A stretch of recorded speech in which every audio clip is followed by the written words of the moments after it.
Money, power, and influence aren't exactly very easy to come by. Believe me, it takes time, effort, and a healthy amount of under-the-table dealings to achieve these things. Or if you're lucky enough, you'll be born into a family that already has. Over the centuries, these particular families have managed to accumulate insane amounts of money, power, and influence, subsequently using it to place themselves in very convenient and important parts of society. These families are so powerful, they've basically won the economic game and done a tiny bit of shaping society to their whims. These are some of the most powerful families in the world. Rothschild family.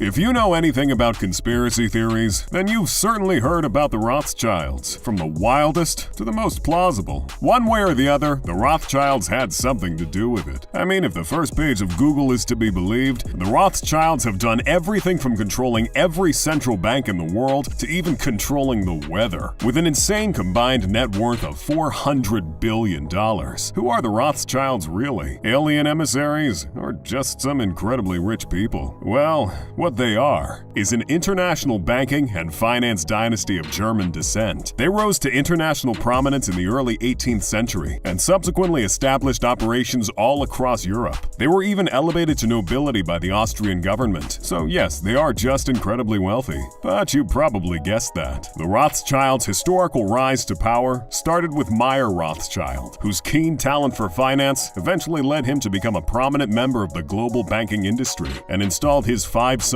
in the financial capitals of Europe. They successfully adapted to the Industrial Revolution during a rise in economic growth throughout Europe, landing themselves an oligopolistic position in the world trade of oil and metals. The Rothschilds were so powerful they could loan money to entire countries. Their clientele wasn't your everyday wealthy lord. Nope, they were out there loaning billions to entire governments. In 1825, they supplied enough coin to the Bank of England to avert a market liquidity crisis. They granted loans to France after its defeat by Prussia, and they granted a £4 million loan to the British government after just being asked a few hours prior. They were, simply put, just rolling in that money. These days, the family has taken a more low-key approach to being a financial superpower, while spending their wealth by donating vast quantities of art to charity and generally avoiding conspicuous displays of wealth, especially after their surrealist party back in the 70s that'll haunt my dreams forever. The Rothschild family are without a doubt extremely powerful, influential, and cloaked in mystery, hence all the conspiracy theories. But whether or not they are responsible for the assassination of JFK or are fighting against climate change is for the conspiracy theorists to decide. The Windsor family.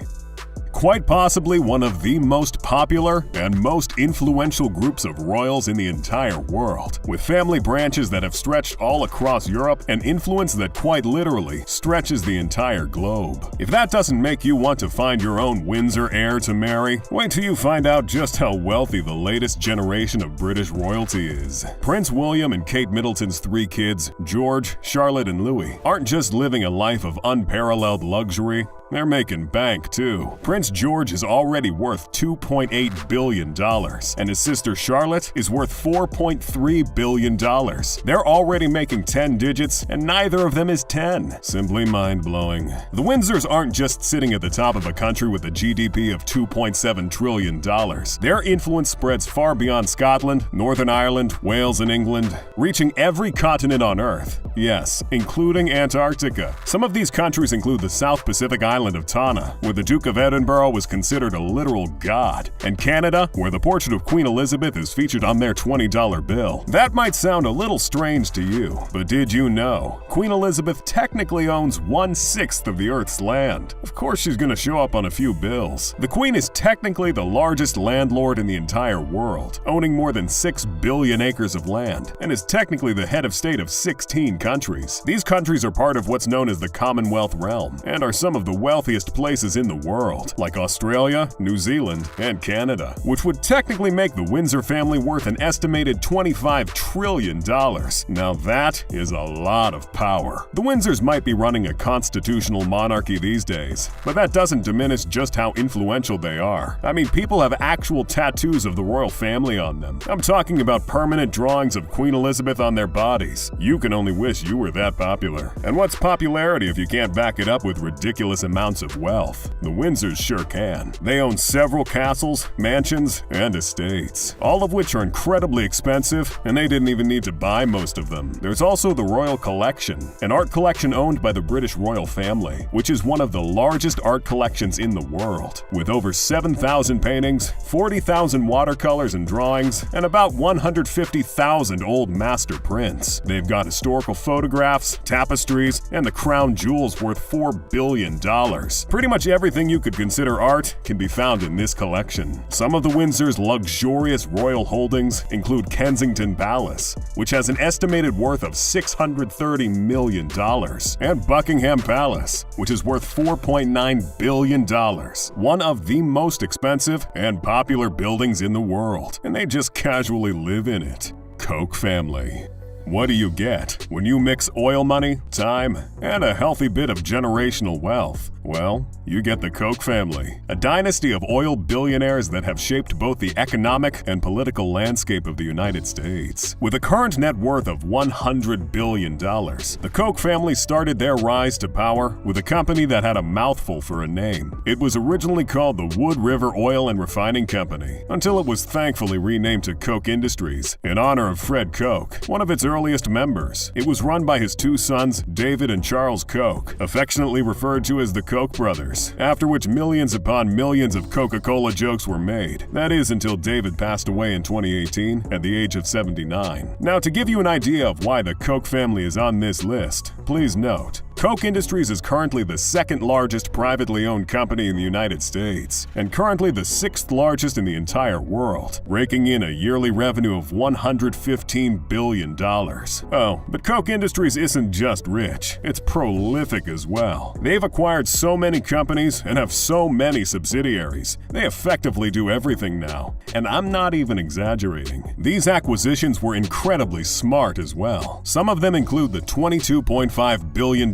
purchase of Georgia Pacific, one of the world's largest manufacturers and distributors of paper. They provide a wide variety of household products under popular names like Brawny, Angelsoft, and Vanity Fair. They also spent $7.5 billion to purchase Molex, an electronic components manufacturer, and they work with the National Guard of the United States as well. That's paper, electricity, and protection. Whatever kind of apocalypse is coming, the Koch family is ready. Not only are they wealthy, they also invest a non-significant amount of their wealth into making sure the political landscape of the country is exactly the way they want it. It turns out, you don't have to be royalty, or hold any political office for that matter, to get a few politicians to speak your language. If there's one thing the Koch family is really passionate about though, it's real estate. They purchased a multi-billion-dollar, 63-story, 4,000-unit hotel and casino on the Las Vegas Strip, and that was just the start. They plan to buy more hotels and hospitality assets. At this point, they're just trying to fill a bingo card of industries they can take over, I think.